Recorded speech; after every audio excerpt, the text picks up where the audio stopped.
So hello guys, কি অবস্থা সবার? আশা করি সকলেই খুবই ভালো আছেন। তো বন্ধুরা, আজকে দেখা হচ্ছে দুনিয়ার সবথেকে সিক্রেট প্লেস। তো সিক্রেট প্লেসের জন্য অবশ্যই ফ্যাক্টরির উপরে গিয়ে গোলালের উপরে উঠলাম এন্ড ওই পারে আসলাম। এটাই হচ্ছে দুনিয়ার সবথেকে সিক্রেট প্লেস। এখানে কেউ আমার জার্নিটা শুরু হয় 2020 সালের ডিসেম্বরের 13 তারিখ থেকে, যখন আমি ইউটিউবে আসল টিপস এন্ড ট্রিক্স এর ভিডিও আপলোড করতাম, কিন্তু তখন কোনো ভিউজ আসতো না। টিপস এন্ড ট্রিক্স দিতে দিতে হঠাৎ একদিন আমার সাথে ঘটে যায় উল্টো একটা ঘটনা। ঠিক এই ঘটনার পরেই ভিডিওর লাস্টে আমি একটা ফানি মিউজিক লাগাই পাবলিশ করে দেই। তখন ইউটিউবে আমার ভিডিওটা হয়ে যায় ভাইরাল। তারপরেই রাতারাতি হুড় করে সাবস্ক্রাইবার বাড়তে থাকে। দেখতে দেখতে কয়েকদিনের ভিতরে আমার চ্যানেলে 1 লক্ষ সাবস্ক্রাইবার কমপ্লিট হয়ে যায়। আমার ভালো থাকা অন্য কারো হয়তো ভালো না লাগার কারণ হয়ে দাঁড়ায়, যার কারণে কিছু লোক মিলে প্ল্যান প্রোগ্রাম করে আমাকে ফেক স্ট্রাইক দিয়ে আমার চ্যানেলকে নষ্ট করে দেয়। ইউটিউবের কাছে অনেক রিকোয়েস্ট করার পরেও আমি আমার চ্যানেলটা ফেরত পাই না। ঠিক তার 28 দিন পরে আমি নতুন ইউটিউব চ্যানেল ওপেন করি এবং পুরো গেমিং কমিউনিটিতে একটা রেকর্ডের সৃষ্টি করি। মাত্র 24 ঘন্টায় 2,12,000 সাবস্ক্রাইবার হয়ে যায় আমার। এটার জন্য আমি অবশ্যই আপনাদের কাছে কৃতজ্ঞ। দেখতে দেখতেই 5 লক্ষ সাবস্ক্রাইবার, তারপর 1 মিলিয়ন, তারপর 2 মিলিয়ন, এখন প্রায় 3 মিলিয়নের সন্নিকটে। এই জার্নির শুরু থেকে এই পর্যন্ত অনেকের সাথেই বন্ধুসুলভ সম্পর্ক তৈরি হয়েছে। অনেক এমন ব্যক্তিকে পাইছি যাকে আমার নিজের ভাইয়ের মতো মনে হয়েছে, কিন্তু কারো সঙ্গে আজ পর্যন্ত আমি কোনো মনোমালিন্য করার চেষ্টা করিও নাই। দীর্ঘ এই 6টা বছর আমাকে জিরো থেকে হিরো হইতে সাহায্য করছে। শুনতে খারাপ লাগলেও এটাই সত্য। এক সময় পকেটে আমার 20 টাকাও ছিল না, এবং এমন একটা সময় আসছিল যখন আমি 20 লক্ষ টাকাও প্রত্যেক মাসে ইনকাম করছি। তো গাইস, এই হচ্ছে আমার 2020 সাল থেকে 2025 সালের ডিসেম্বর পর্যন্ত ফ্রি ফায়ারের জার্নি। ফ্রি ফায়ার শুধুমাত্র আমাকে একটা গেম আইডি দেয় নাই, আমাকে দিচ্ছে একটা পরিচিতি। আমিও ফ্রি ফায়ারকে দিছি একটা পরিচিতি। আমি ফ্রি ফায়ারকে সময় দিছি, ফ্রি ফায়ার সেটার অবশ্যই আমাকে একটা মূল্য দিয়েছে। বাট আমি স্বেচ্ছায় সজ্ঞানে একটা কথা বলতে চাই আপনাদেরকে, যদিও বা এটা বলতে আমার নিজের কাছেই অনেক কষ্ট হচ্ছে। আজকে থেকে এই চ্যানেলে আমি আর কোনো ফ্রি ফায়ারের ভিডিও আপলোড করব না। আজকে থেকে আমি ফ্রি ফায়ারকে বিদায় জানাচ্ছি। আর কোনো ফ্রি ফায়ারের ভিডিও আপাতত আমার থেকে পাবেন না। এটার 2টা কারণ আছে। আমি 2টা কারণে এটা করতেছি। নাম্বার 1, যেটা সবাই জানেন বাট তুলে ধরার মতো কেউ নেই এখন ফ্রি ফায়ার গেমিং কমিউনিটি। যদিও বা আমি এখন বর্তমানে ফ্রি ফায়ারের কোনো ক্রিয়েটর না, আমি অ্যাজ এ ইন্ডিভিজুয়াল গেমার হিসেবে বলতেছি, গেমের ভিতরে প্রচুর পরিমাণে হ্যাকার, যেটা আপনারা শুনতে শুনতে বিরক্ত, এবং আমি নিজেও বিরক্ত। আপনারা সাধারণ একটা জিনিস শুধুমাত্র ভাবেন, ভাই এই গেমটা আসছে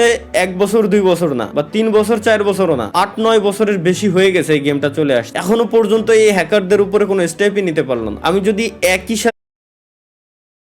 একই সাথে কম্পিট করি পাবজি ফ্রি ফায়ার, দুইটাই অলওয়েজ কম্পিটিশনে থাকে যে কে কার আগে যাবে। সবসময় পাবজিতে এই হ্যাকার নিয়ে অনেক আগে থেকে তারা স্টেপ নিয়ে নিছে। ইভেন পিসি প্লেয়ার যারা আছে পাবজির, পিসিতেও তারা হ্যাক ইউজ করতে পারে না। বাট ফ্রি ফায়ারে কেন এই স্টেপটা নেওয়া হয় না? এই হ্যাকের কোডগুলো সেল করে কারা, এটা বলতে পারবেন আমাকে? যাই হোক ভাই, এগুলো দেখতে দেখতে বলতে বিরক্ত। এর ভিতরে দোষ আসলে এই হ্যাকারটা প্রমোট করছি আমরাই দিন শেষে, সত্যি যেটা বলতে হবে ভাই। কেন? কারণ আমার ম্যাচে কোনো হ্যাকার করলে আমি উল্টাপাল্টা রিয়াকশন দিয়ে ভিডিও ছাড়তাম যে জাদুকর আসছে, এ আসছে, ও আসছে। দিন শেষে ওইসব হ্যাকাররাই প্রমোট পাইতো। এখন তো ওপেনে ইউটিউবে বিভিন্ন হ্যাকাররা আসলে হ্যাক নিয়ে গেম টেম খেলে, লাইভ স্ট্রিম করে, তাদের চ্যানেলে লাখ সাবস্ক্রাইবার বানায় নিস। তো আসলে এগুলোর উপরে স্টেপ নেওয়া হয় না। এটা আমি গেরিনার অফিসিয়াল মডারেটরের সাথেও আমি এই ব্যাপারে কথাবার্তা বলছিলাম, এবং তাদেরকে আমি পার্সোনালি ওইসব হ্যাকারের চ্যানেলের লিঙ্ক পর্যন্ত দিয়ে আসছি, পেজের লিঙ্ক পর্যন্ত দিয়ে আসছি। যখন আমি ছিলাম পার্টনারশিপে, তখন তাদের উপরে তারা স্টেপ নিছে, কয়েকজনের উপরে স্টেপ নেওয়া হয় নাই। মাঝে মাঝে গেরিনা অফিসিয়াল পেজ থেকে পোস্ট করে যে আজকে 6 লাখ হ্যাকারের আইডি ব্যান হয়েছে,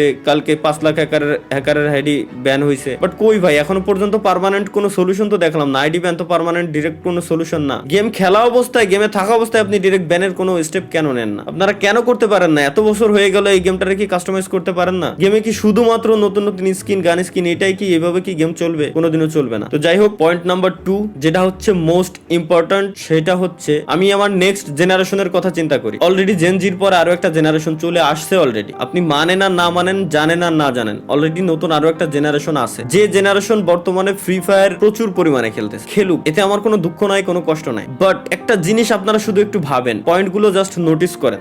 এই নতুন জেনারেশন গেমের ভিতরে আসতেছে, ই স্পোর্টস তারা খেলবে, একজন ই স্পোর্টস এর প্লেয়ার হবে, তারা দেশের নাম উজ্জ্বল করার জন্য বাইরের কান্ট্রিতে তারা যাবে। এই আশা নিয়ে তারা যখন গেমের ভিতরে ঢুকতেছে, গেরিনা তো এইভাবেই গেমটাকে বর্তমানে প্রমোট করতেছে, তাই না? যে ই স্পোর্টস এর দিক দিয়ে। তো এই আশা নিয়ে একজন প্লেয়ার যখন গেমের ভিতরে আসবে, নতুন একজন প্লেয়ার গেম খেলা শুরু করবে তখন তার পাশাপাশি তার যে অপোনেন্ট থাকবে, যে এনিমিগুলো থাকবে, এনিমিগুলা গেমের ভিতরে গান স্কিন পারচেজ করছে, গান স্কিনের এক্সট্রা অ্যাবিলিটি আছে, গাড়ির এক্সট্রা অ্যাবিলিটি আছে, প্রত্যেকটা জিনিসের এক্সট্রা অ্যাবিলিটি আছে। ওই অ্যাবিলিটি ইউজ করে যখন ওই প্লেয়ারটাকে মারবে তখন ওই প্লেয়ারের মাথায়ও সেম জিনিসটা কাজ করবে, কারণ তারা ছোট, যারা নতুন জেনারেশন আসছে তারা ছোট, তাদের মাথায় একটা থটই আসবে যে তাইলে আমিও গান স্কিন কিনবো, নাহলে আমি তো ওরে মারতে পারতেছি না। এতে করে জোর করে তাকে গান স্কিন কেনানো হচ্ছে, জোর করে তাকে টপ আপ করানো হচ্ছে। সে স্বেচ্ছায় করতেছে না, জোর করে তাকে করানো হচ্ছে। এটা আপনাকে মানতেই হবে 100%। আমি বলবো আপনাকে মানতেই হবে যে এমনটা হচ্ছে, দিনকে দিন হইতেই আছে। পে টু উইন গেম হয়ে যাচ্ছে টোটালি। তো এই ব্যাপারে আপনি যদি এখনই পদক্ষেপ না নেন, আপনি যদি এখনই স্টেপ না নেন,